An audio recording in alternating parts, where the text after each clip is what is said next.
103.5 FM New CV New You. Terima kasih sudah bergabung dengan Ibu Hanli Mulyani. Halo Ibu, apa kabar? Baik, Kristi, terima kasih. Hai pendengar CEVI, juga teman-teman di IG Live, apa kabar semuanya?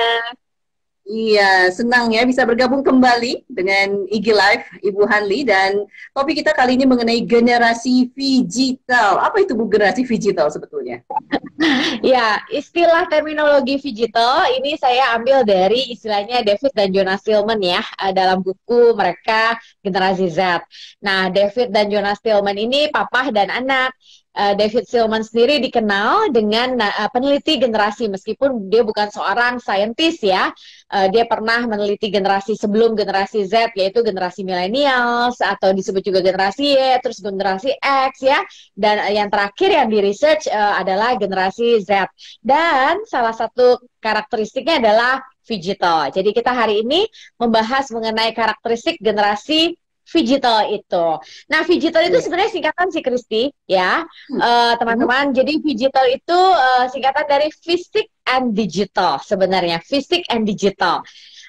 Jadi generasi digital ini mereka adalah generasi yang ditentukan oleh teknologi ya, dan tidak bisa melihat dunia rasanya tanpa teknologi seperti itu. Ya, Itu tapi kalau digital, Kristi. Tapi kalau Bu bicara mengenai tahun kelahiran, apakah ini ada batasannya nggak Bu? Iya, sebenarnya ini kan, jadi kalau kita bicara manusia, range ya, kita bilangnya ya.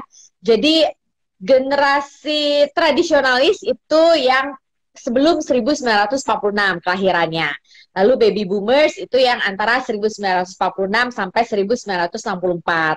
Lalu generasi X itu 1965 sampai 1979. Kristi masuk generasi apa?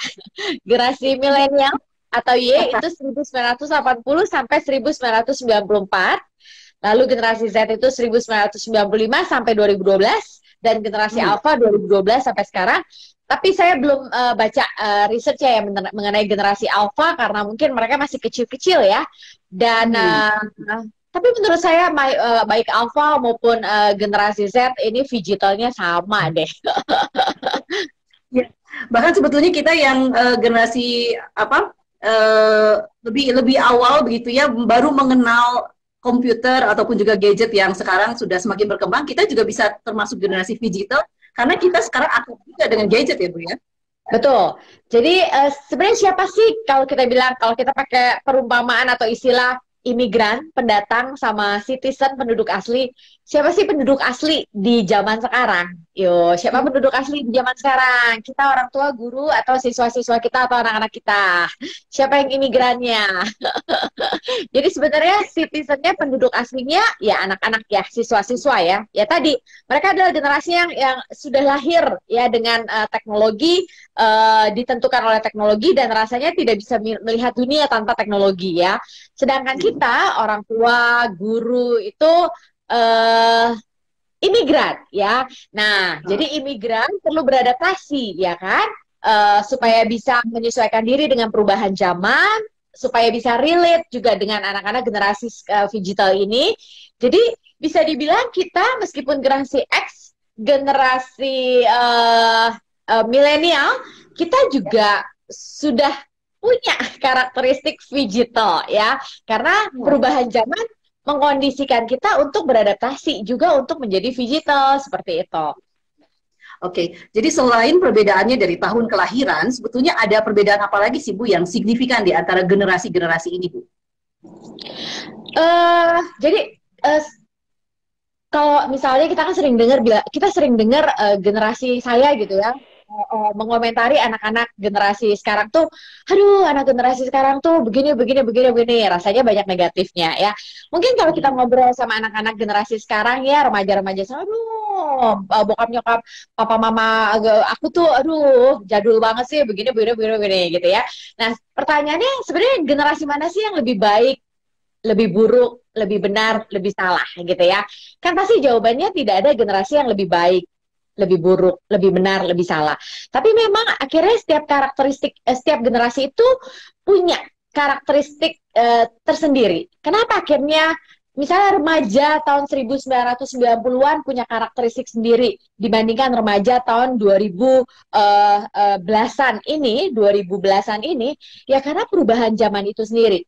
Perubahan zaman itu sendiri akhirnya memunculkan perubahan karakteristik dari orang-orang yang hidup di zamannya. Jadi ada karakteristik remaja gitu ya, yang universal dan tetap berlaku dari dulu sampai sekarang masih sama karakteristiknya.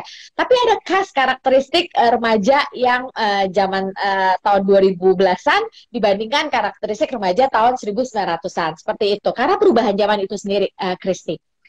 Oke, ada apa ya yang menyulitkan nggak sih Bu, yang membedakan dalam tanda petik ya generasi-generasi tertentu gitu ya, punya kesulitan masing-masing kan ya Bu ya?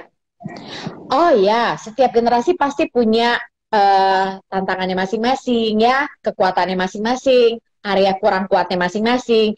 Sebenarnya digital itu hanya salah satu dari 7 karakteristik yang di research oleh David Stillman.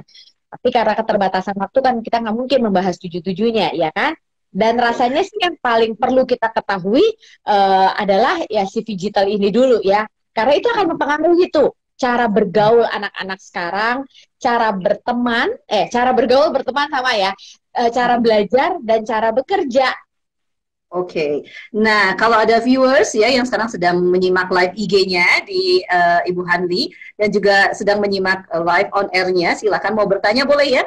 Yang di live IG silakan boleh langsung bertanya juga, dan juga untuk Anda yang sekarang sedang menyimak secara on air silakan juga 081299881035.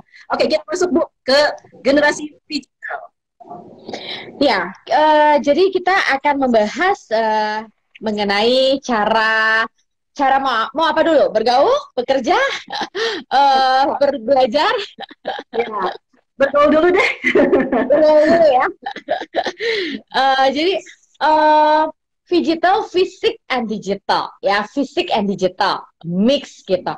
Kalau di zaman kita dulu, kalau misalnya sore-sore gitu ya, mah bosen nih, terus orang tua kita ya udah sono pergi main ke rumah temenmu. Ya namanya bermain dengan teman, ya namanya bergaul dengan teman, bersosialisasi dengan teman, ya saya ganti baju gitu ya, pakai sendal, keluar rumah, pergi ke rumah teman, ya fisik, belum digital. Tapi zaman sekarang berteman itu tidak hanya dan tidak harus secara fisik, tapi digital. Jadi buat anak-anak generasi digital ini, berteman di IG, bersosialisasi, berinteraksi di IG itu sudah berteman, bersosialisasi, berinteraksi. Di TikTok, ya kan? Di WhatsApp group, di Discord. Nah, Discord ini yang lagi cukup fenomenal ya buat anak-anak remaja kalau yang saya temui di ruang konseling. Jadi banyak anak-anak generasi digital ini mereka berkenalan lewat Discord. Salah satunya loh, Discord tuh hanya salah satunya ya. Terus kemudian bikin grup ya, bikin grup. Bisa bikin grup pindah ke WhatsApp gitu ya, tapi kenalannya melalui Discord salah satunya. Lalu kemudian mereka berinteraksi ya di dalam grup itu secara intens, mereka sharing, mereka curhat ya, mereka ngobrol gitu.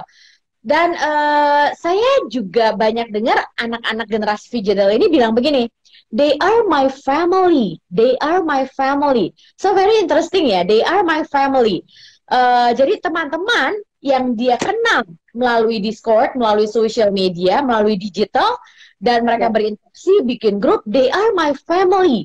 Gitu. Aku bisa curhat, kita saling berbagi, kita saling mendukung. Terus saya kan interest dong ya, saya tanya, pernah ketemu nggak dengan mereka? Enggak loh, enggak ya, nggak pernah ketemu. Beberapa pernah telepon, tapi kalau ketemu nggak pernah. Tapi mereka udah menganggap they are my family, seperti itu. Bahkan buat some teenagers mungkin mereka itu lebih dekat dengan family-nya di Discord ini daripada family sesungguhnya, seperti itu ya. Bahkan konflik dengan teman-temannya di digital itu, dan stres itu bisa bikin mereka sangat stres banget loh, Kristi.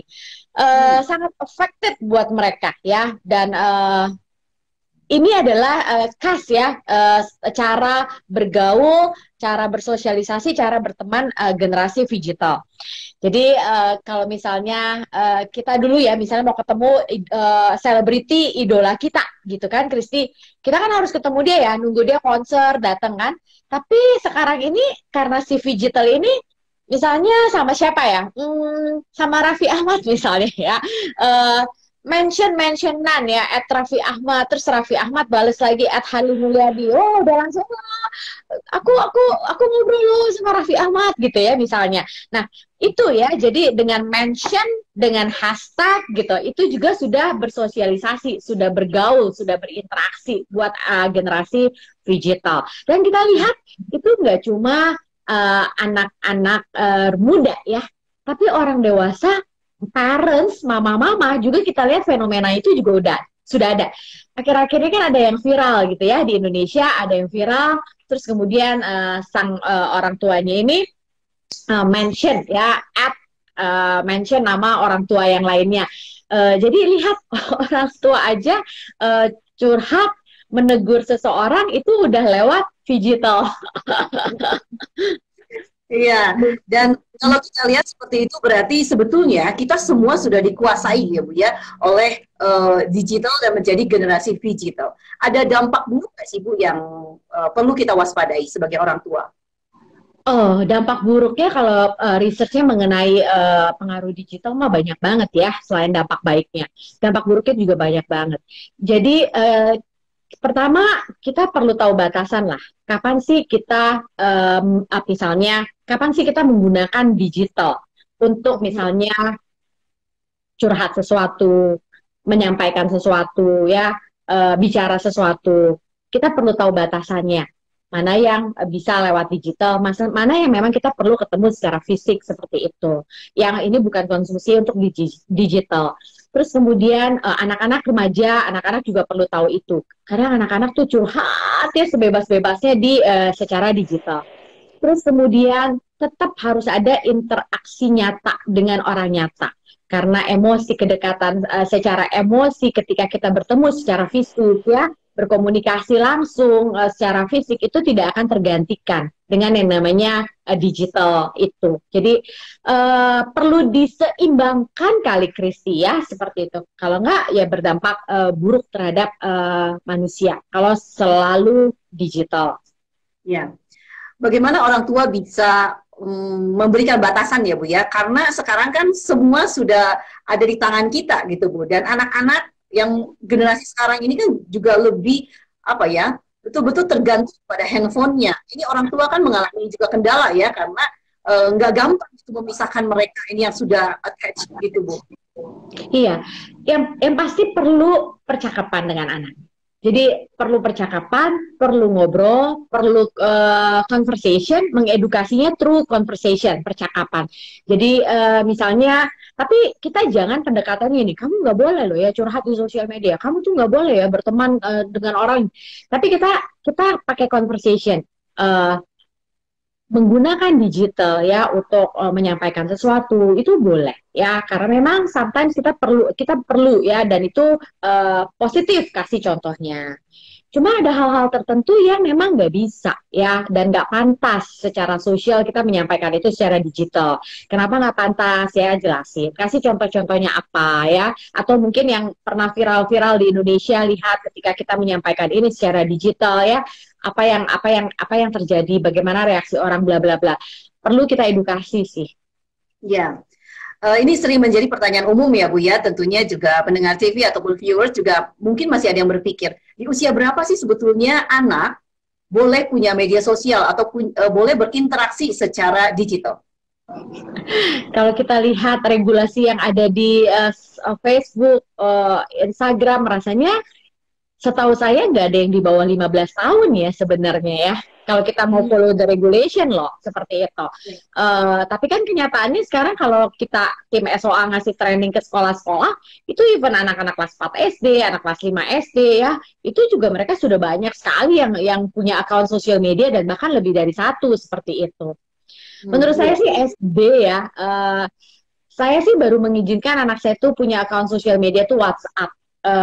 Dan saya jelasin sih kenapa saya belum mengizinkan dia membuka akun sosial media yang lain, saya jelasin kenapa. Tapi kalau misalkan Bu, karena kan generasi sekarang ini generasi yang cukup kritis ya Bu ya.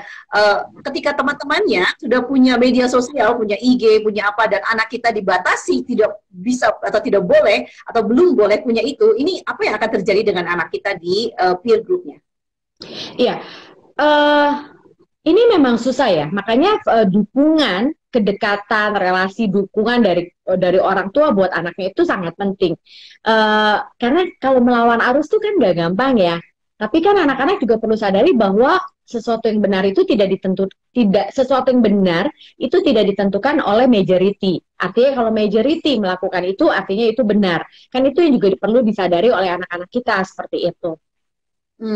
Jadi kita juga harus mempersiapkan mental anak kita ketika kita ingin membatasi mereka begitu ya secara digital untuk siap dengan tekanan yang ada dari luar yang mungkin akan membuat kita juga agak ini ya Bu ya berbeda. Iya, mungkin lihat kebutuhan ya. Kayak misalnya ini kan pandemi ya, anak-anak belajar online dan kita melihat kayak WhatsApp itu menjadi kebutuhan. Artinya boleh kita izinkan pakai WhatsApp. Tapi dengan catatan juga kita kesepakatan ngobrol ya, tidak ada rahasia, tidak ada password di antara kita. Artinya sesekali kita boleh lihat conversation dia di WhatsApp, seperti itu. Terus kemudian kalau misalnya kayak Instagram gitu kan, itu kan belum butuh, ya kan? Butuh nggak sih? Nggak butuh kan sebenarnya. Nggak punya Instagram juga anak kelas 6 SD sebenarnya nggak apa-apa gitu kan. Nggak punya TikTok juga sebenarnya nggak apa-apa. Kecuali kalau misalnya dia kelas 6 SD, dia udah punya bisnis online yang luar biasa yang sehingga perlu menggunakan sosial media untuk bisnisnya. Dan itu pun mungkin perlu dibantu kali ya oleh satu orang dewasa yang memanage account sosial media bisnisnya gitu. Mungkin lihat kebutuhan sih. Tapi ya anak-anak SD sekarang bahkan SD, SMP begitu ya Bu ya, ketika misalkan dia sudah punya IG, kemudian orang tua mulai membatasi nih ya karena sudah punya duluan kan generasinya memang sudah seperti itu Bu dan sudah punya gadget juga gitu. Dilarang nih nggak boleh gitu ya. Ini mereka kan pasti akan protes gitu. Apa yang dilakukan? Nah itu ikut ya workshop yang saya adakan di bulan April, How to Deal with Your Child. Bagaimana kita menghadapi anak, berkomunikasi dengan anak ketika dia sedang naik temperatur emosinya dan sedang melakukan penolakan terhadap orang tuanya. Itu skill dealing with conflict. Karena ini butuh skill ya Bu ya, dan orang tua memang jangan sampai salah juga ya Bu ya, mengambil sikap sampai anaknya akhirnya menjauh begitu ya, jadi komunikasinya tidak bisa terbangun ya Bu. Nah, tapi pertanyaan ini kan kemampuan sosial ya, kemampuan anak untuk bisa berinteraksi sosial. Maka anak yang mampu berinteraksi secara sosial di media sosial akan juga menjamin dia bisa berkomunikasi atau mampu berinteraksi secara real. Ya, banyak yang terjadi adalah ramai di sosial media, sangat terlihat percaya diri di sosial media, tetapi ketika berhubungan dalam relasi nyata menjadi sangat awkward seperti itu. Karena gini, ketika kita bicara di sosial media, kita kan hanya perlu ngetik, ya kan? Terus emoticon diwakili oleh si gambar-gambar itu. Tapi ketika kita berinteraksi dengan langsung, ketika kita menyampaikan emosi kita yang senang ya terhadap dia, kan kita perlu mengekspresikan emosi senang itu dalam bahasa tubuh kita, dalam ekspresi kita. Ketika misalnya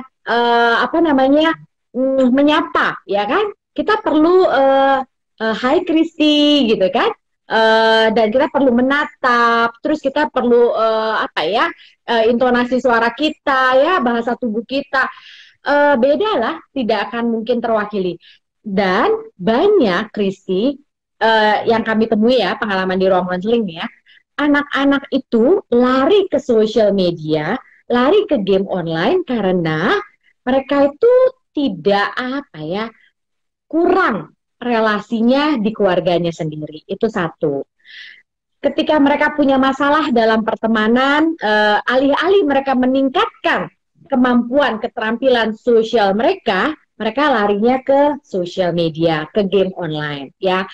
Jadi alih-alih meningkatkan keterampilan sosialnya, mengembangkan dirinya, larinya ke sosial media. Padahal ketika dia lari ke sosial media, dia lari ke game online, dia kan semakin tidak terampil seperti itu.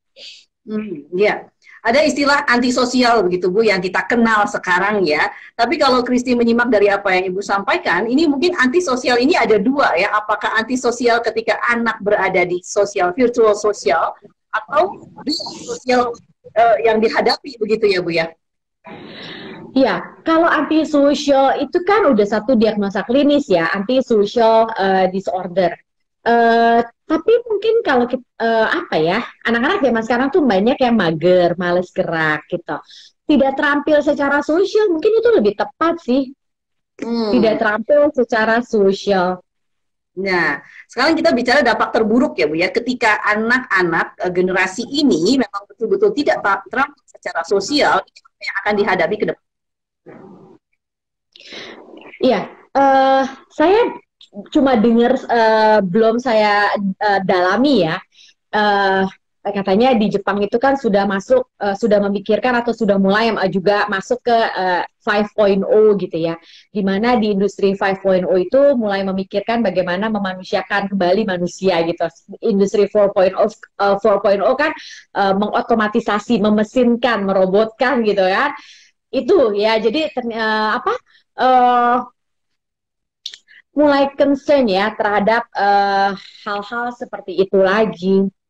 Kita lihatlah dampaknya sekarang. Banyak sekali orang merasa kesepian, orang merasa insecure, orang merasa apa ya,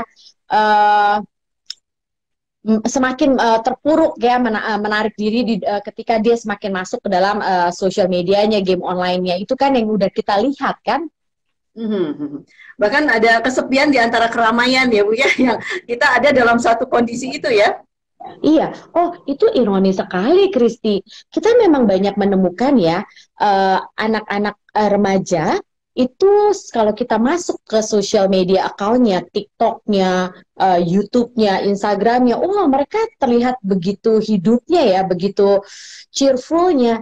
Tapi kita mendapati anak itu di hadapan kita pada saat ini sedang mengalami namanya anxiety, ya, mild depression, kan sangat bertolak belakang antara kehidupan di sosial medianya, di digitalnya, dengan kehidupan fisiknya secara langsung. Wow, ini agak menyeramkan juga ya Bu ya untuk orang tua yang anaknya sudah begitu ya. Ya, itu ada istilah namanya asedia ya, asedia. Jadi asedia itu apa ya? Definisi panjang, tapi itulah kayak kelesuan hidup gitu ya. Terus merasa sibuk tapi menghabiskan waktu dengan kesibukan. Rasanya seperti terhubung, tapi semakin banyak orang justru merasa kesepian di zaman sekarang. Di saat dunia semakin terhubung dengan digital, tapi semakin banyak orang sebenarnya merasa kesepian ya di dunia yang digital ini. Kayak jadi lebih meaningless ya, kurang bermakna hidupnya. Itu kan fenomena masalah psikologis yang banyak kita temui kan. Orang tua bisa mengamati nggak sih Bu ketika anaknya sudah ada kecenderungan seperti itu? Iya, jadi kalau misalnya anak kita udah benar-benar itu matanya, itu tangannya nggak bisa lepas dari sosial media, lagi kumpul keluarga aja pakai handphone gitu ya, menarik diri di kamar terus, hanya keluar hanya untuk makan, terus atau ke kamar mandi terus balik lagi, ya kita perlu sudah sangat aware dengan seperti itu. Tapi juga kita perlu refleksi ya, karena banyak juga yang tadi saya ceritakan anak-anak menjadi seperti itu karena itu kayak pelarian karena relasi di dalam keluarga, kedekatan di dalam keluarga juga nggak membuat dia merasa aman dan nyaman. Jadi banyak anak generasi digital juga merasa tidak aman dan tidak nyaman di keluarganya sendiri, di rumahnya sendiri, seperti itu. Akhirnya dia larinya ke digital seperti itu. Itu sih, Kristi. Ya, saya mengamati juga Bu, ada keluarga begitu ya, bahkan tinggal serumah, tapi mereka ngobrolnya melalui WhatsApp gitu. Ini agak unik juga gitu ya. Ini gimana? Iya, jadi itu betul. kan seharusnya jangan begitu. Yang satu rumah ya ketemulah, berinteraksi. Gimana anak juga mau berkembang keterampilan sosialnya kalau di rumah juga tidak pernah diajak bersosialisasi oleh keluarganya seperti itu. Karena penelitian yang saya baca ya di sebuah restoran cepat saji di Amerika, ini penelitiannya di Amerika. Jadi di restoran diteliti nih dari keluarga-keluarga yang makan bersama di restoran itu 70%, Kristi, 70% itu orang tua terdistract oleh mobile phone-nya mereka. Even orang tua 70% itu terdistract oleh mobile phone-nya. Artinya orang tua selama di restoran itu meskipun dia bersama keluarganya, pasangannya, anaknya, orang tua 70% juga asik dengan mobile phone-nya sendiri gitu. Oke. Berarti memang tugas orang tua ini yang memang harus merubah dirinya sendiri dulu ya Bu ya. Kita sebagai orang tua yang memang harus mulai melepaskan diri juga dari digital untuk memberi contoh kepada anak-anak. Ya, jadi sekarang kan jadi seperti itu jadi sangat digital ya, fisiknya nggak ada sama sekali. Jadi digital itu kita perlu balance lah seperti itu. Oke, itu cara bergaul ya Bu ya, cara bersosialisasi. Kalau dari cara belajar? Cara belajar, nah ini menarik. Saya nggak tahu di antara teman-teman viewer atau pendengar CV ada yang backgroundnya guru atau tidak ya. Kita sekarang bicara mengenai gaya belajar. Oke, jadi gaya belajar ada sebuah penelitian yang dilakukan oleh Global Web Index ya. Ini menarik. Surveinya selama era pandemi COVID-19. Jadi saya susah menunjukkan grafiknya, saya bacakan aja ya. Jadi penggunaan online videos ya, video game, online TV itu antar generasi persentasenya beda. Jadi kalau generasi Z ya itu online videos itu 51%, milenial 44%, generasi X 35%, baby boomer 11%. Jadi kebayang nggak kalau misalnya yang pendidik atau guru ini adalah misalnya generasi baby boomers atau generasi X ya, di mana penggunaan media kayak videonya itu untuk belajar cuma sekian persen, sementara kebutuhan dan gaya belajar anak-anak generasi digital itu 51% ya, artinya kan jadi nggak connect, nggak nyambung. Makanya banyak anak-anak generasi digital ini bosan gitu ya dengan belajar di sekolah, nggak tertarik, mau homeschooling aja ya seperti itu. Jadi ini menjadi apa ya, masukan buat kita. Nah, ini luar biasa ya. Saya baca buku ini teman-teman. Jadi never send a human to do a machine job ya. Correcting the top 5 attack mistakes ya. Ini saya beli di Amazon. Jadi di buku ini saya baca ada satu orang namanya James Montagnus. Saya nggak tahu bagaimana cara pronounnya ya. Di artikel yang dia tulis di Eugene Register Guard itu tahun berapa? Coba tebak. 1954 ya. Dia sudah mempertanyakan begini. Akankah penerima TV di ruang kelas mengubah peran guru suatu hari nanti dan menggantikannya? Itu tahun 1954 loh. Dia udah predik bahwa apakah nanti penggunaan media gitu ya, digital devices itu akan menggantikan guru gitu. Kira-kira akan bisa menggantikan guru nggak? Jawabannya adalah tidak. Jawaban dari pertanyaan itu adalah tidak ya. Nah, jadi sebenarnya kita perlu apa ya? Kita perlu melihat sisi positif dari pandemi COVID-19 ini dalam konteks pendidikan. Karena kondisi COVID-19 ini, pandemi ini memaksa guru, sekolah, pendidik gitu ya, orang tua untuk akhirnya familiar dan akrab dan mau bersentuhan dengan yang namanya digital learning seperti itu. Nah, sebenarnya idealnya teman-teman viewer pendengar CV, idealnya memang belajar itu nggak full online, nggak full digital. Itu adalah idealnya. Cuma kan kondisi saat ini memang kondisi yang terpaksa. Hanya bisa full digital, full online. Dan sebenarnya pembelajaran di dunia itu adalah arahnya blended learning atau kalau menteri kita bilangnya hybrid learning.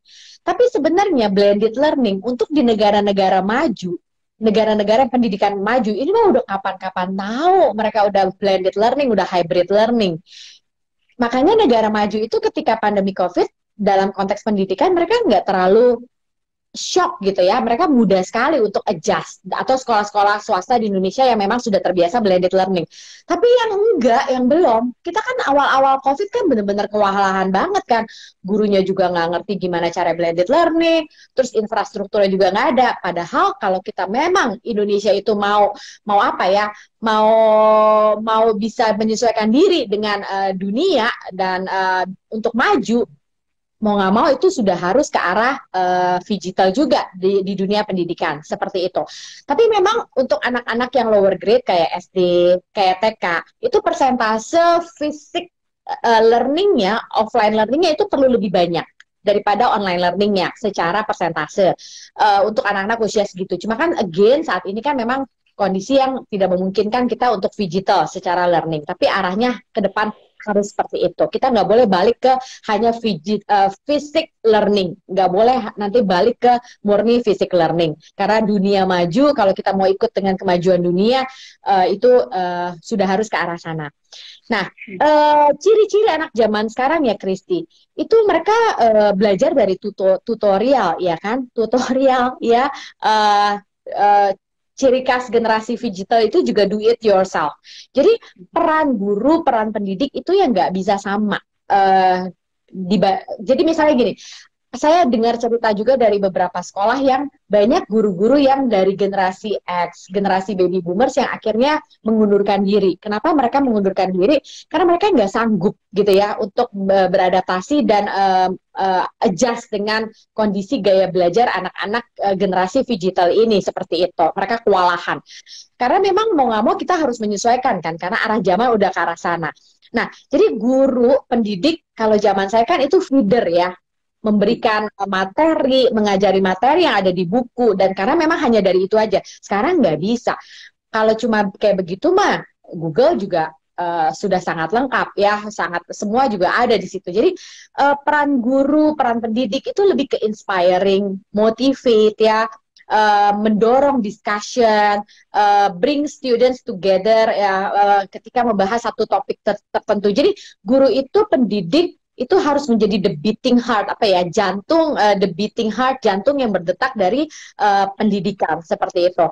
Dan kalau kita, saya pernah baca di koran Kompas ya, tanggal 15 Agustus 2020, ada satu tokoh namanya Auda, dia mengatakan ini zaman paling demokratis katanya. Kekuasaan keilmuan bukan lagi pada guru, dosen, peran mereka sebagai fasilitator, pemberi inspirasi. Nah, tapi apakah guru, pendidik itu yang manusia bisa digantikan oleh screen, oleh robot ya, oleh mesin, oleh video? Nggak bisa, nggak bisa jawabannya. Tapi harus partnership. Jadi ada satu buku yang ditulis oleh Levy dan Merlin, Dancing with Robots, itu metafora ya, artinya ya guru harus menggunakan teknologi ya, digital itu gitu. Jadi nggak bisa balik ke fisik murni dalam proses belajar, juga digital murni, perlu mix antar digital itu. Nah, ada beberapa riset yang menarik loh, Kristi. Dampak belajar secara digital ya, yang selama ini kita pikir berdampak negatif gitu ya, tidak efektif seperti itu. Nih, saya bacakan ya. Jadi ini teknologi dapat menanamkan lebih banyak kesenangan ke dalam pembelajaran dengan menambahkan materi multimedia yang dapat meningkatkan motivasi belajar peserta didik ya. Nah, ini misalnya gitu ya, menggunakan video ya. Lalu ini ditulis oleh Sivin Kacala dan Bialo tahun 2020 ya. Di teknologi dilaporkan memiliki efek positif pada sikap siswa terhadap pembelajaran seperti itu.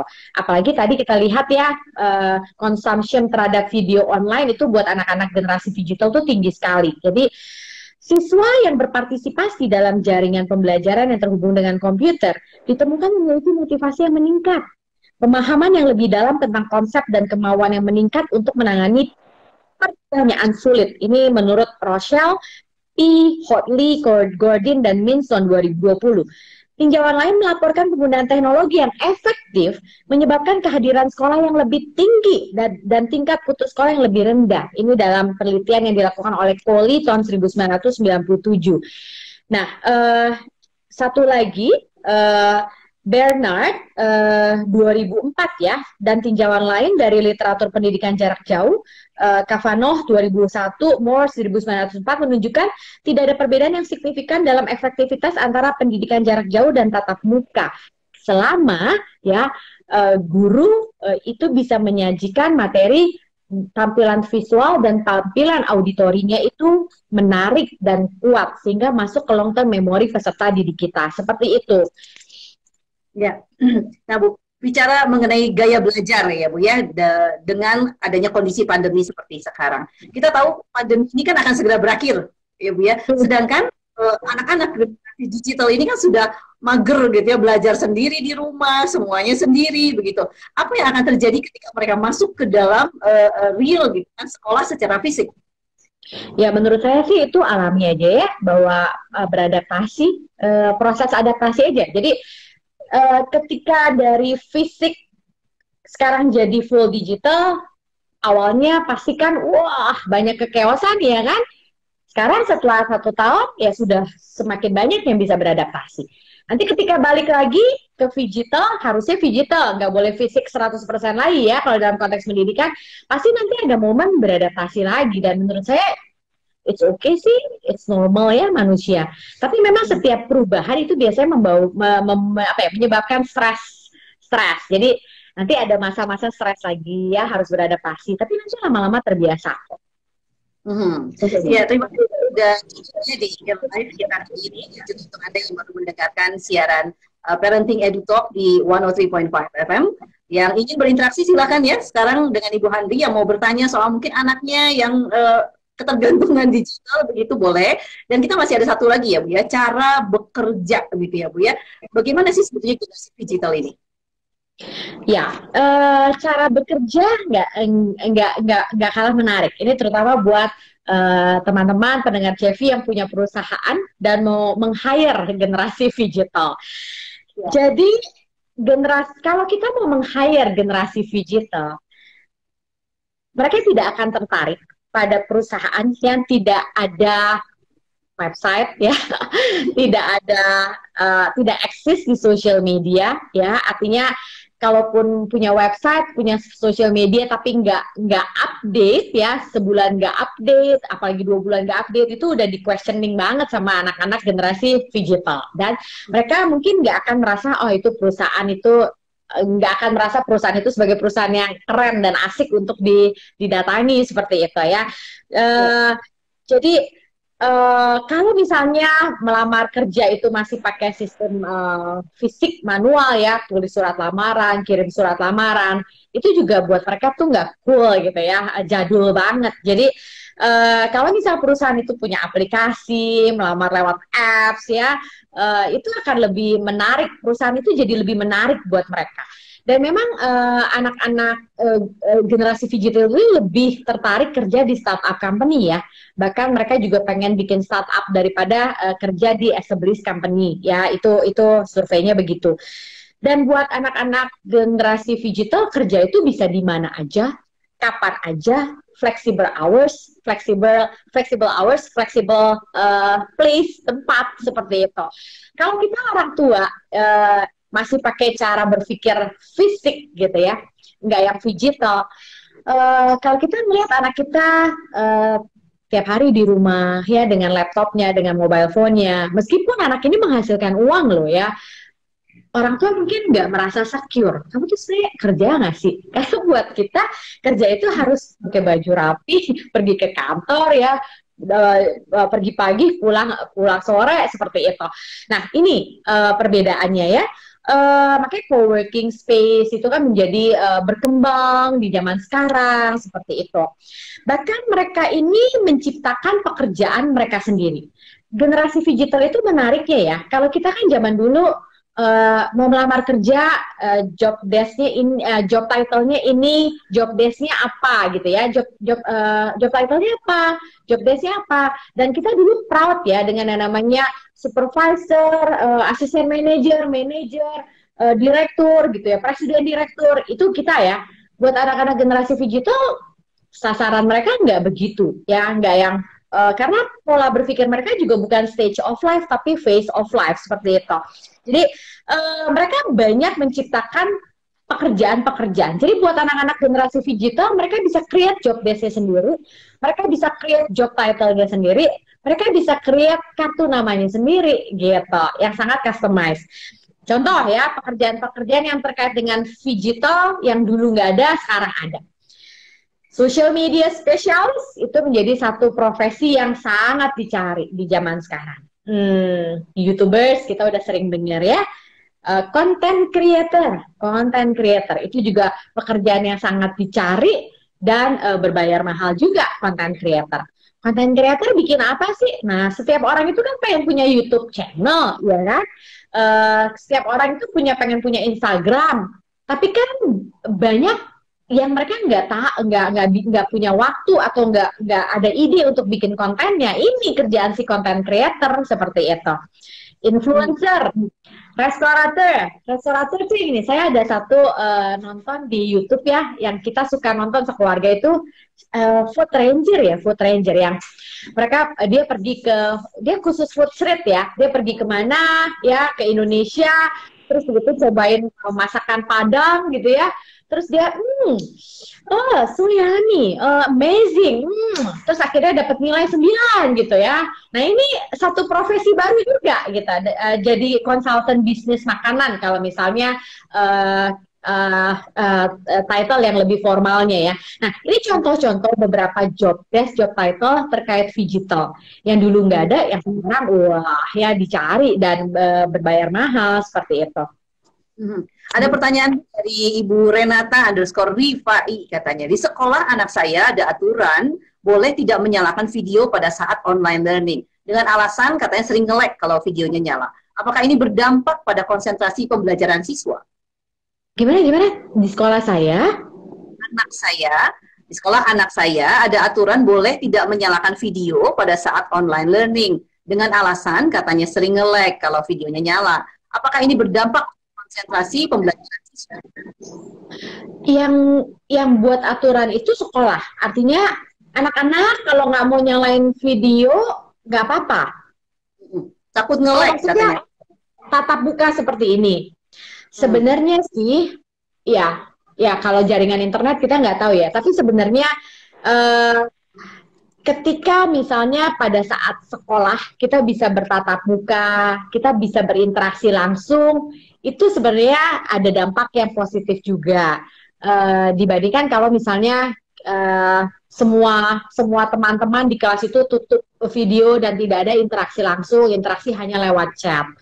Tapi fenomenanya begitu tuh kalau kita ngasih training-training ke anak-anak generasi digital, mereka jarang yang bertanya secara verbal. Mereka biasanya tanya di chat, kasih jawaban di chat, seperti itu. Padahal sebenarnya interaksi seperti ini ya lihat muka ya, interact each other, ngomong satu sama lain itu lumayan loh untuk membantu membantu mengimbangi yang pandemi ini nggak ketemu siapa-siapa gitu. Ya, kalau kita bicara mengenai itu kendala teknis ya Bu ya, kendala teknis karena kalau videonya nyala begitu ya. Jadi buat aturan ya kita pakai video, yang penting hadir. Nah, ini kan kekurangannya ya dari generasi digital begitu. Tapi kalau tadi kembali kepada tentang cara bekerja, akhirnya kan menjadi sebuah tantangan baru ya untuk company, apakah ini startup ataupun company yang sudah established. Ini untuk generasi, ya karena mereka kan punya hal-hal yang berbeda dengan habitnya generasi yang lain gitu ya Bu ya. Nah, apa yang harus dilakukan begitu Bu ini ataupun startup bisa bekerjasama dengan generasi digital? Iya, menurut saya ya itu guru, ketika kita pendidik ya, ketika kita pendidik, kita guru atau orang tua yang menjadi pendidik buat anaknya, kita harus sudah sadari itu mengenai digital, nggak bisa hanya fisik doang. Dan juga sebenarnya jangan juga hanya digital, tapi digital. Terus kemudian ketika kita mau meng-hire generasi digital, yaitu kita ya harus apa ya? Harus connect dengan teknologi lah gitu. Misalnya kita punya, ya tadi misalnya melamar, kalau secara manual kirim surat lamaran buat mereka mah apaan sih, ini jadul banget. Kalau ngelamar pekerjaan lewat aplikasi gitu ya, wah keren banget nih gitu. Dan ini menjadi sebuah apa ya, investasi yang memang betul-betul juga perlu kita siapkan ya, untuk sekolah, untuk perusahaan, untuk apa semua harus juga akrab dengan media sosial, karena ini merupakan satu apa ya, hal yang real buat anak-anak seperti itu. Iya. Ada sorry Bu, ada pertanyaan? Iya. Boleh, ini saya bacakan ya, takut waktunya nggak keburu. Dari Lovely Luska katanya, namanya Stephanie, anak-anaknya punya special needs dan sering hilang fokus. Sejak sekolah online, katanya sisi positifnya saya tahu kalau dia belajar di rumah. Tapi sisi minusnya semakin susah katanya di-engage dalam kelas. Jadi ada saran dari Ibu mungkin? Iya, betul sih, tapi saya juga nggak tahu ya berkebutuhan khususnya apa. Jadi kalau misalnya berkebutuhan khususnya, contohnya ADHD ya, Attention Deficit Hyperactivity Disorder, dan belajarnya online full digital, nggak ada apa ya, shadow teacher di sampingnya, itu pasti kesulitan sih, ya atensinya, terus hiperaktivitasnya itu. Jadi sebenarnya sih, kalau anak-anak dengan berkebutuhan khusus, kalau memang misalnya dia belajarnya digital dengan sekolahnya, itu kayaknya perlu ada shadow teacher yang mendampingi dia ketika dia sedang belajar online. Oh, oke. Ada tambahan nih dari Bu Stefani tadi, katanya anaknya berkebutuhan khusus secara sensorik dan juga disleksia. Iya, nah sebenarnya gini, sebenarnya bukan, kalau kita bicara anak disleksia ya, sebenarnya bukan nggak bisa belajar secara online. Beda ya dengan ADHD. Karena kan anak-anak disleksia tidak punya masalah atensi, ya, tidak punya masalah atensi. Tapi ketika dia belajar di sekolah yang sekolah yang umum dengan kurikulum centered, pusatnya adalah pada kurikulum. Maksudnya gini, materi yang sama untuk semua anak, disampaikan, diajarkan dengan cara yang sama, ya, dengan durasi target waktu yang sama.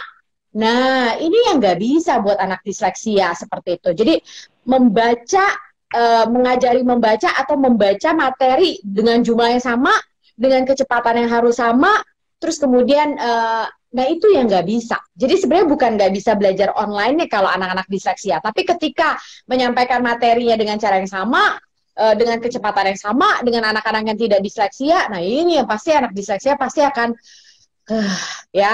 kesulitan, dan dia akhirnya jadi frustrasi ya dengan dirinya sendiri, dan dampak terburuk dari anak-anak dengan learning difficulty itu biasanya I'm stupid ya. Aku bodoh, aku mau udah usaha kayak gimana pun nggak kayak teman-temanku, aku bodoh. Jadi konsep diri yang biasanya kita temui menjadi negatif. Oke. Jadi kalau untuk disleksia sih harusnya bukan karena online-nya ya. Oke. Karena Ibu punya School of Child ya, dengan different learning yang maksud tantangan yang cukup ya untuk anak-anak yang berkebutuhan khusus. Apakah bisa ngobrol dengan Ibu gitu Bu, untuk misalkan Ibu Stefani atau yang lainnya?